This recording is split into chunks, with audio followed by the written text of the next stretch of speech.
Hello friends, मैं हूं गौरी अग्रवाल और आज मैं आपके सामने टॉपिक लेकर आई हूं वैक्सीन। तो किस तरीके से वैक्सीन हमारी बॉडी में इम्पोर्टेंट रोल प्ले करती है, किस तरीके से बॉडी में जब वैक्सीन जाएगी तो हमारी बॉडी में एंटीबॉडीज़ का बनना स्टार्ट हो जाएगा और कितना इफ़ेक्टिव होती है वैक्सीन। तो वैक्सीन जो है वो एक्चुअली में क्या है, वायरस जो भी इस टाइम पे पैंडेमिक फैल रहा है, कोरोना से लोगों की डेथ हो रही है, उसे बहुत मन विचलित हो गया है और बहुत सारे तो वैक्सीनेशंस भी आ चुके हैं। अब तो सबको वैक्सीन लगवानी है और किस तरीके से वैक्सीन जो है हमारी बॉडी में रोल प्ले करेगी। तो आइए देखते हैं। तो सबसे पहले कोरोना वायरस होता है। कोरोना वायरस जो है वो क्या करता है, उसके ऊपर जो है स्पाइक प्रोटीन होती है।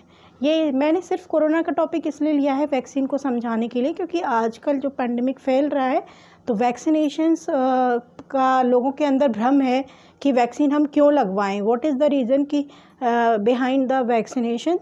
तो वो मैं डिस्कस कर रही हूँ कि लोग कुछ पर्सन बोलते हैं कि कोरोना पॉजिटिव जो हो गए उनकी बॉडी में भी तो एंटीबॉडीज़ बन रही हैं, तो हम वैक्सीन लगवा के क्या करेंगे। तो जो लोग कोरोना पॉजिटिव हुए हैं वो भी वैक्सीन लगवाएंगे और जो नहीं हुए हैं वो भी वैक्सीन लगवाएंगे, क्योंकि दोनों में डिफरेंस है। एंटीबॉडीज़ का प्रोडक्शन दोनों कर रहे हैं, लेकिन कोरोना पॉजिटिव पर्सन जो है, जो रिकवर होके एंटीबॉडीज उसकी बॉडी में जब बन रही हैं तो वो एंटीबॉडी जो है वो महीने 1 मंथ और 2 मंथ के बीच में बन रहती हैं। इससे बाद एंटीबॉडी धीरे धीरे डिस्ट्रॉय होने लगती हैं, उतना वो स्ट्रॉन्ग नहीं हो पाती हैं, क्योंकि 15 दिन बाद तो एंटीबॉडीज उनकी ब्लड में बनना शुरू होती हैं और इम्यून सिस्टम। तो वैक्सीन लगवाने के बाद वो वैक्सीन कि जब डोजेज़ आपकी कंप्लीट हो जाएंगी तो वो वैक्सीन जो है से जो एंटीबॉडी का प्रोडक्शन हुआ वो आपकी बॉडी में 1 से 2 साल तक रहेगा।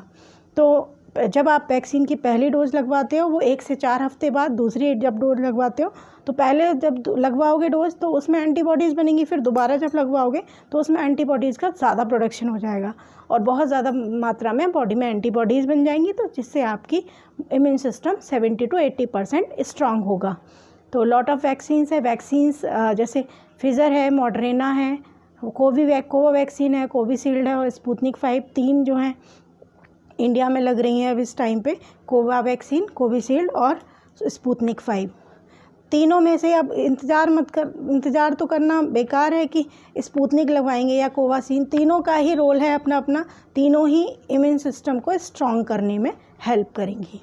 तो देखते हैं किस तरीके से इम्यून सिस्टम स्ट्रांग होता है, कैसे एंटीबॉडी का प्रोडक्शन होता है। कोरोना वायरस के ऊपर ये स्पाइक प्रोटीन होती है और ये स्पाइक प्रोटीन जो है इसकी वायरुलेंट एक्टिविटी को, यानी वायरस की वायरुलेंट एक्टिविटी को डिस्ट्रॉय करके ये वैक्सीन तैयार की जाती है।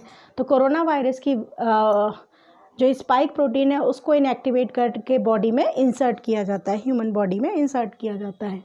तो क्या रीज़न है, एंटीबॉडीज़ कैसे फाइट करती हैं। तो ये स्पाइक प्रोटीन के ऊपर एंटीबॉडीज़ जब चिपक जाती हैं तो क्या करती हैं, ये स्पाइक प्रोटीन का रास्ता ब्लॉक कर देती हैं और स्पाइक प्रोटीन को अपने लंग सेल्स के अंदर जो ACE2 रिसेप्टर है उसके साथ बाइंड होने नहीं देती। बाइंड होने ही नहीं देंगी तो वायरस को गेट आउट, यहाँ से जाओ, वायरस को एंड बॉडी में अंदर एंटर नहीं करने देंगी। मैंने लास्ट वीडियो में बताया था कि कैसे कोरोना वायरस फैलता है। कोरोना वायरस जब पर्सन टू पर्सन कांटेक्ट में आते हैं, corona virus spread by droplet और एरोसोल। तो जब भी कोरोना वायरस पर आपस में जब पर्सन कांटेक्ट करते हैं तो एक दूसरे से वो स्प्रेड होता है।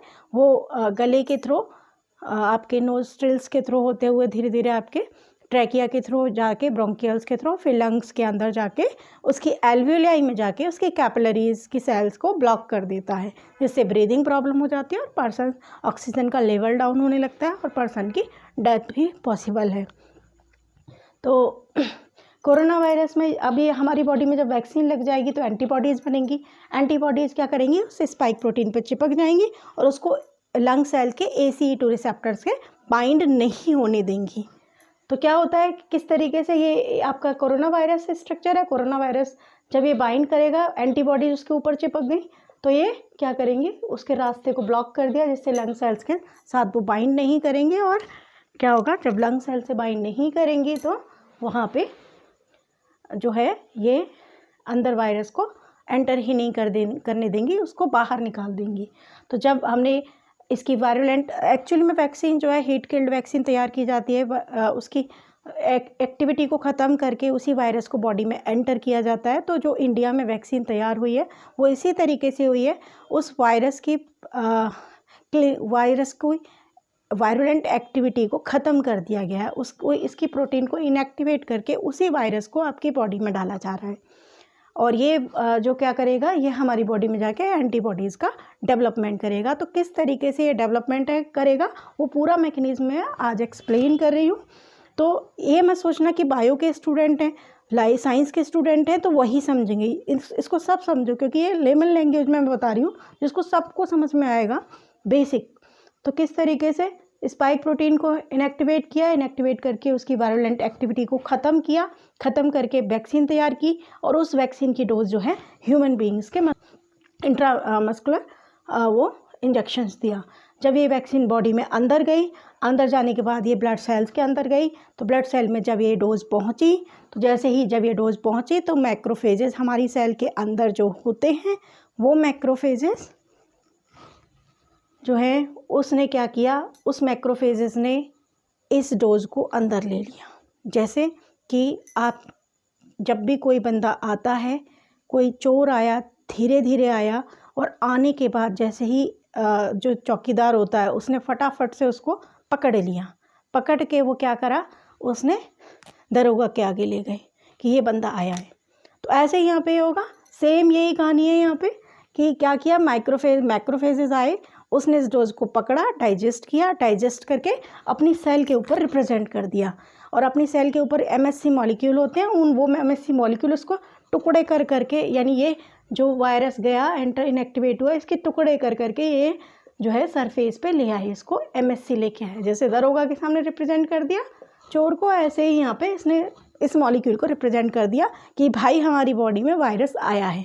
तो जब ये वायरस आया तो इसको जब ये रिप्रेजेंट किया तो तुरंत TH सेल एक्टिवेट हो गए सेल के अंदर, ब्लड सेल के अंदर। तो जैसे अपने दरोगा के आगे रिप्रेजेंट किया, वो क्या करेगा, वो 24 घंटे के अंदर मजिस्ट्रेट के सामने उस चोर को रखेगा कि नहीं रखेगा। तो सेम यही है, TH सेल यहाँ हो गई एक्टिवेट हो गई, TH cell, T helper cell activate होने के बाद टी हेल्पर सेल्स उसके साथ उसके रिसेप्टर यहाँ पे जाके, आप स्ट्रक्चर में देखिए, उसके रिसेप्टर यहाँ जाके इससे बाइंड करें, और बाइंड करने के बाद इन्होंने बहुत सारे साइटोकाइंस रिलीज़ कर दिए। ये मॉलिक्यूल्स हैं साइटोकाइंस, और जब ये छोटे छोटे मॉलिक्यूल्स रिप्रेजेंट हुए तो इन्होंने इस टी सेल को प्रोलिफरेट कर दिया, यानी इसको डिवाइड कर दिया, डिफ्रेंशिएट किया, और डिफ्रेंशिएट करके एक मेमोरी टी सेल बना ली और दूसरा साइटोटॉक्सिक टी सेल बना ली।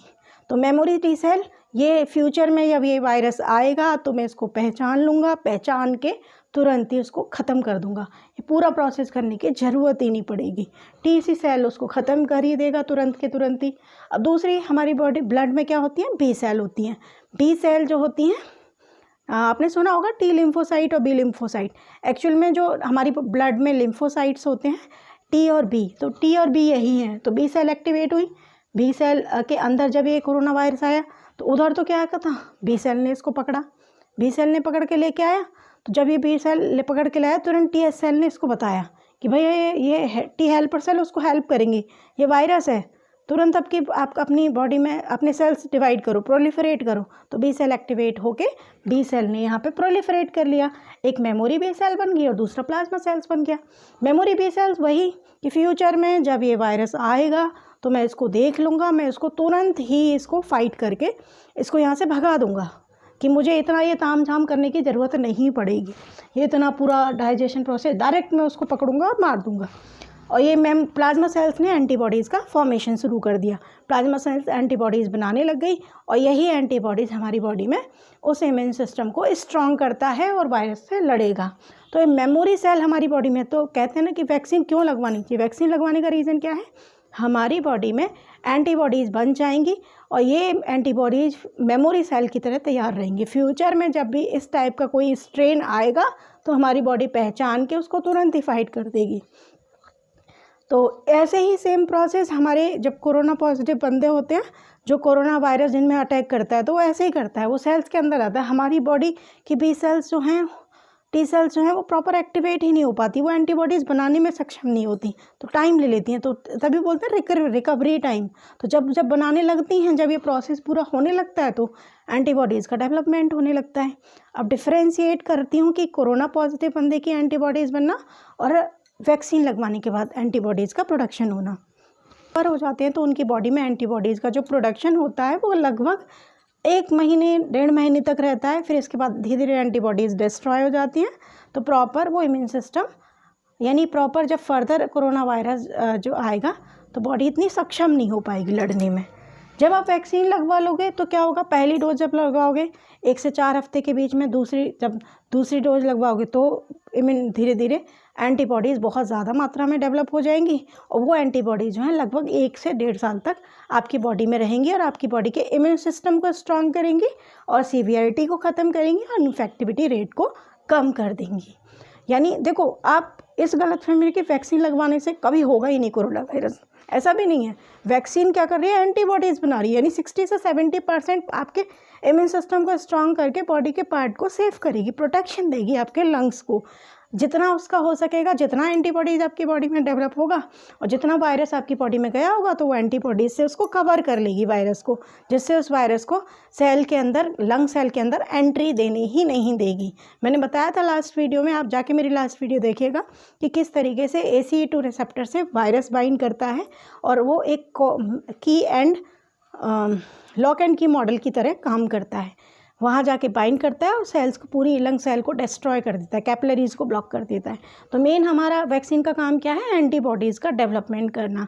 तो एंटीबॉडीज़ का फॉर्मेशन, एंटीबॉडीज़ बनती हैं जब हमारी बॉडी में, ये ग्लोबुलिन प्रोटीन की बनी होती है, इनका स्ट्रक्चर इन्वर्टेड वाई शेप्ड होता है। इम्यूनोग्लोबुलिन की बनी होती है, इनका दूसरा नाम इम्यूनोग्लोबुलिन भी है। और ये एंटीबॉडीज़ प्रोटीन की बनी होती हैं। तो एक बात तो क्लियर है कि हम जितना ज़्यादा डाइट में प्रोटीन लेंगे उतना ज़्यादा हमारे इम्यूनिटी लेवल बढ़ेगा, इम्यूनिटी स्ट्रांग होगा। तो प्लीज़ डाइट में ग्लूकोज का लेवल डाउन करो और प्रोटीन का लेवल ज़्यादा से ज़्यादा करो, जिससे क्या होगा, हमारी बॉडी स्ट्रांग होगी। तो इस तरीके से मैंने पूरा वैक्सीन समझाया। अगर नहीं समझ में आया हो या कोई क्वेरी हो, मुझे कमेंट कीजिएगा और बताइएगा वीडियो में क्या समझ नहीं आया और क्या आगे समझना है।